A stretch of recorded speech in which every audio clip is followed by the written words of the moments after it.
Man, 2021 was so last year. It's 2022 now, baby. Let's kick it off with the top 10 games of 2021. Just a quick heads up, this list will include some stuff not from 2021, so, just keep that in mind. Anyway, let's go ahead and dive right in. Number 10, Dangarampa Summer Camp.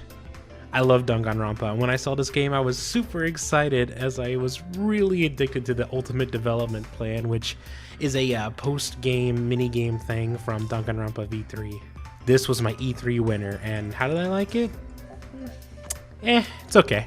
It's got some charm seeing all the characters I've grown to know and love over these 10 years with Danganronpa, but it's clearly a budget title with tons of reused assets and takes some liberties and shortcuts in some areas. I really liked how they changed the board game side until you get far enough to where you can just jump to the end and max out your character like it's nothing, and I'm not really a big fan of the overwhelming gacha options either.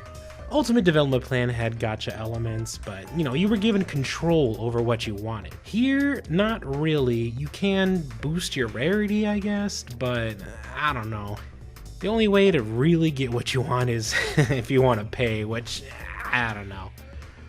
Overall, it's alright. I'd recommend Dangarampa fans to give it a look, but everyone else should go play the main games and then maybe check this one out if you liked Ultimate Development Plan in V3, not E3. Number 9, Nicktoons Brawl, and I know that's not the title, but that's what I call it, and I don't care. This game is so nice, I bought it twice. I got it on Switch and PC, and I don't even regret it, so that's gotta mean something. The game is a bit unpolished, but it is goofy and enjoyable in that way. I know a lot of people have dropped off this game already, but I think it's still got some merit to it. It's got rollback, which this year I learned is the year of how much of a game changer that can be. On PC, it feels perfect, like if I was playing at a local. On Switch, it's alright, okay-ish, but I think it's usually because the person I play with lives on the other side of the country, but hey, still feels better than Smash Ultimate. I'd say check it out if you're curious or if you kind of like platform fighters like Smash, but definitely grab it on a sale. And as far as I've, been hearing around the grapevine, I guess you could say, don't get it for PlayStation or Xbox, because I've heard there's nobody playing on that already. Number 8, Monster Hunter Rise. I really, really, really wanted this game to be higher. I love what they've done with the hunting horn, which was my main alongside the hammer, and I like my phone not shutting up. Combat feels nice and fluid, as it usually does for this series, and the wire bugs are a fun new mechanic, but other than that, there really is just no post-game compared to the other games. They really wanted to cut out the RNG, at least that's what I think, but that's kind of what makes the post-game for Monster Hunter. There is some RNG with the charm making, but it goes hand in hand with another thing I really don't like, which is building the armor sets. For one reason or another, decided to make it really tedious by having gem slot levels feel so uneven with the previous games, especially Monster Hunter World, to where you don't really get to make the best sets like you could before. The last thing to go with that, it just doesn't feel like there's any goal. Sure, you could make the best armor when you deal all that, but then what are you gonna do with it? You don't really need it to do any of the end game fights, because they're not even really that hard in the first place. Even if you were made the perfect set, it would just be like overkill instead of like an advantage or evening out the playing field, like how I felt with Monster Hunter World Iceborne, the DLC for that game. Hopefully the DLC this summer can fix it, like with the previously mentioned Iceborne, but I don't know, I feel at least Monster Hunter World had more strength to its base game compared to Rise. I don't know, maybe I'm just remembering it wrong. It has been a while since I've played the base game, but the base game of that I've played through 3 times on PC, Xbox, and PlayStation, so I don't know, I really feel like it just wasn't. It's got good gameplay and monster design as usual, but I don't know, other than that, it's just kind of lacking, which really makes me upset, but it is what it is. Number 7, Mario Party Superstars. I almost want to put this game even higher since Nintendo finally listened to what the people want, but I don't know, some of the other games I've been playing this year and catching up on, they've just been too good. I can't put it any higher. Mario Party Superstars is the dream Mario Party, alright? It's got good online, it's got good board design, and it's got a fantastic minigame selection. It is so nice and refreshing to not only get a traditional Mario Party experience, but a great one that can be enjoyed, you know, basically anywhere at any time. If I had to nitpick anything, I just wish there was more characters to pick from, like Super Mario Party has, which, you know, they have a ton of characters in that game. But really, that's not even really that big of a deal. I mean, it's still really, really solid, and I believe this game uses rollback too, but I'm not 100% sure on that. I mean, there's not really much else to say about Mario Party Superstars. It's just really good. Definitely, you know, check it out if you like Mario Party. The online is solid as long as you got a decent connection. Yeah, great title. Number 6, Guilty Gear Strive. So this is an interesting one for me. Just to set the record straight and everybody knows, I am a Capcom fighting game baby, alright? As you may be able to tell with, you know, the channel name and everything, I just like Capcom, okay? I usually only play their, like, fighting games. Street Fighter, Marvel's Capcom, you know them all. I usually just play all those and just kind of stick with it. I have branched out a little bit. I have tried BlazBlue Cross Tag Battle, whatever that game is called, and I just really did not like it. All the characters I liked were not great. And I don't know, I just wasn't a big fan of auto combos, and I just did not like it at all. I really only thought platform fighters and Capcom fighters were the only ones I could ever play. That is, until one day my cousin messaged me and he said, "Hey, are you gonna get that new Guilty Gear game?" And I said, nah. Not too much time after that, my cousin just gifted it to me anyways on Steam. And, you know, with my previous history, I was really hesitant to getting into it. I tried playing Eno, who's a rushdown character, and that's usually not my kind of thing. And I think because of that and trying to adapt, it took me 5 hours to win my first game. Felt as if I had to break my hands and my mind in order to adapt to this and free myself of the Capcom fighting game shackles. Against my best judgment at the time, Jacko came out, and I figured, if I got the game for free, no real harm in getting the season pass, I suppose. And after some time in the training room and, you know, looking up some combos and everything, it finally clicked. And man, it was a great experience, and the rollback, oh my god, it is so perfect. I mean, when someone plays with a bad connection, it's not magic, it's gonna fix it, but it is so fun playing a fighting game with such a smooth, perfect connection, like 90% to 95% of the time. Combined with that and just me getting it, I went from floor 1, which I dropped down to from floor 5, and I went all the way to floor 8 in like a week and a half or so. I've been bouncing between floor 6 and 8 now, just because I get some other people are also getting used to it. And I'm also trying to learn Happy Chaos, who's another character I really, really do enjoy. I mean, I enjoyed him so much. In fact, recently I was playing this game so much that I bruised the inside of my finger, but I just had to keep going. I was just having so much fun. It just the rollback, okay? The rollback, the fun and creative characters, and the mostly top-notch game balance is just a dream game, really. If you're wanting to get into fighting games, you know, definitely do give this one a chance. It's on, I guess, just Steam and PlayStation. I only play on Steam, but on there, it's like perfect, so I'd recommend it for that. Number 5, Persona 5 Strikers. This game came out at a perfect time for me when I wanted to play an RPG, but I was just so put off by the typical RPG game length intro and all that. I didn't want to go through the typical 8-hour intro and the 200-hour playtime and grinding this and grinding that. I just kind of wanted to jump on in and just play. Persona 5 Strikers hits that balance perfectly. It's not an RPG, it's a Warriors type game. It's definitely not an action RPG, and I know you can't see it, but I'm winking every time I say that. Seeing the cast I love all so much was just excellent, and just being able to play basically whoever I wanted with their own styles was also pretty nice. The music, the story, the new characters, they all got that great Persona charm and high level of polish that we're used to seeing with the Persona series. I don't have a ton to say about this one, really. It's just a game I really liked, you know? I played it a lot. I tried to 100% it. I basically just got to beat the game again on the hardest difficulty, but I believe I have every Persona now. It's kind of hard to check. I have the Switch one, and that one doesn't have achievements, but, you know, I'd really recommend this one. Definitely do play Persona 5 first, because not only is it one of the greatest games ever made, but Persona 5 Strikers is a direct sequel to it, so yeah, I would definitely recommend this one as well. Number 4, It Takes Two. Alright, maybe this should have been number 2, because then I could have said number 2, It Takes Two. But no, actually, no, never mind. This is the perfect spot for it.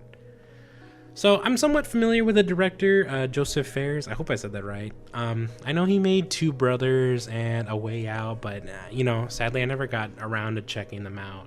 One of my friends wanted to play this, and thanks to the awesome, just wonderful idea of letting you download a free copy if you don't own the game, and then your friend owns the game, we were able to play through the whole thing, and my god, what a beautiful game.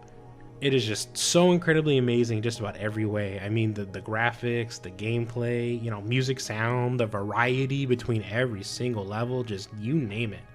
It's the kind of game that feels cinematic in the way I wish that word was used when, you know, describing a cinematic game. Basically with this game, just all the set pieces just flow beautifully together. It's got such a great high energy that just follows you throughout the whole game, and just the... man, I don't want to say too much, as I really don't want to spoil this game, since you really need to just go and check it out. But yeah, please check this one out. Definitely check this one out with a friend or a relative. And you know, I do think this game does deserve Game of the Year from the Game Awards, and even if it's not my personal one, I just cannot ignore how great and just fantastic it is. Number 3, Resident Evil Village. So Resident Evil is a series I really love, right? Resident Evil 7 was fantastic, and seeing a direct follow-up like that was truly a great treat. This game takes a lot of the strengths from 7 and the strengths from 4 to make it a masterful game. It's got fun characters, great gameplay, and playing it on my Xbox Series X, it was one of the most like beautiful games I've ever played. I mean, sure, it looks disgusting, but like, you know, it is awesome. Seeing my 4K baby really changed me, and it was the best way to experience a 4K game for the first time in my life. While I don't think this one is as scary as 7, it is just as fun, and even if it's not even mechanically different either, I really don't feel it needs to be. This game was such a blast. I played through it almost like 5 times right after. I beat it in one night, and then like for the next 2 weeks, I think, I just kept playing it over and over and over and over and over. I even have almost every single achievement, and I'm just missing one. Truly one of the greats, and I know I've been saying this a lot, but please check this one out, as this one really deserves it, especially if you can play it on a 4K system like the PlayStation 5 and the Xbox Series X, which I know are hard to come around these days, but it needs to be seen and experienced in that high fidelity 4K 60 FPS. Now, normally most people would do number 2 and then go on to the honorable mention. Some even do it right at the start, but you know, for me, number 1 and number 2 are just so close, it was just hard to pick. So I'm gonna let that tension kind of build up while we take a quick look at the honorable mentions here. Bowser's Fury was a game I enjoyed. It was a fun take on the Mario 3D platformer, and I'm really surprised we haven't seen more of that style yet. The like combination of like, you know, power-ups and just 3D exploration. Only reason I don't have it higher, or only reason why I don't even have it on the list at all, is that it's short. I think it's like 6 hours, 100% it. And it's also tied to a port, or I don't know, remaster, whatever you want to call it, of Mario 3D World. I would only use the term remaster just because it adds a lot of quality of life things to it. And Mario 3D World, I like fine and everything, but I don't know. That's really it. Bravely Default 2 isn't a game I really played, but I did watch my roommate play from start to finish, and I offered some battle strategy, so I mean, it's kind of like I played it. I did buy it eventually, but I never really got that far into it. I never really beat it either. I still think it's a pretty great game, but since I myself didn't really play it or beat it, I just didn't feel right ranking it. If I did, I'd probably put it in the middle of the list. Pretty underrated game though, great soundtrack too. Final Fantasy 14 Endwalker. I'm not even sure if this one counts because it's an expansion on an already ongoing game. I mean, you do have to buy it on its own, but it's not like something you can just experience on its own, I guess. It's also hard to rank since it's not really finished yet. A lot of the ongoing content that was all promised hasn't come out yet, so we're missing a lot of extra fights and new modes and everything. But from what I've played, I've liked it. I like the new areas, and I found the story to be kind of okay and kind of confusing at points. But I really do love the new healer, and it has been my main since the early access days. When I could log in, of course. If I were to rank it, I'd put it somewhere in the middle, maybe the lower middle. No More Heroes 3, Metroid Dread, and Shin Megami Tensei 5 are all games I own but have not played at all. I've either been too busy chopping wood in Final Fantasy or making videos for this channel or working. Recently I've been moving, so that was a whole thing, but you know, maybe I'll get to them eventually. Getting back to the list, number 2, Monster Hunter Stories 2. This is a game I got tired of seeing before it was released. I remember at the time I only wanted to hear about Rise and nothing about this game. I played the original way back when and I just found it really boring. But it's kind of funny how that turned out, didn't it? Monster Hunter Stories 2 is an awesome game. The combat is still rock, paper, scissors, but there's multiple layers to it, and there are so many monsters to get. I mean, I think there's over 200 with all the DLC now. Maybe I'm exaggerating a little bit, but that's what it feels like. And I really just like the method of just going into their den and stealing eggs, and I love how you can just go and get multiple eggs. You can get eggs basically whenever you want. There's rare dens, there's normal dens, there's super rare dens, and it's like... It's almost like distracting you off the main path because you're like, oh look, a rare den, let me just go and grab an egg real quick. But it's just like such a good feeling when you get something with the good genes and the good stats, and And while I think the story is just okay, there were a few shocking moments that made me go like, oh my god, I just wasn't expecting it from this game with its overly cutely tones, I'll put it as. The gameplay and just overall polish can really be felt. I just love how quick the battles can be. I love how you can change the speed. I love how you can skip the charming but lengthy monster animations, and it wasn't even until halfway in it reminded me of another franchise to which I just really used to love and grew up with but has betrayed me since, and with some fantastic post-game, fun strategies, and just filled with soul and charm, Monster Hunter Stories 2 is a game everyone should play. Number 1. Okay, so I haven't really told anyone I've played this game, as I know my friends really don't like it, and I mean, you know, I think everybody should be able to do whatever they want, but I don't know, I just didn't want to cause any conflict or anything, but I just gotta come out and sing its well-deserved praise. Pokemon Brilliant Diamond. Yes, really. This is an experience ripped right out of my childhood. Only a few games can be so perfectly done that way. It just takes me back to playing it on my DS, sitting next to my Windows XP computer, and just chatting with my friends on Skype while I learned how same type attack bonus and Pokerus worked. I am just so glad and so thankful that the Pokemon Company was so talented and passionate to bring back those memories all the way back from 2006. It was so nostalgic and heartwarming to just pick my Chimchar again and see him dominate in the Sinnoh region as I did over a decade before. And nah, just kidding. The real number 1 is Super Tetris Attack 2. We got him, baby. He's in.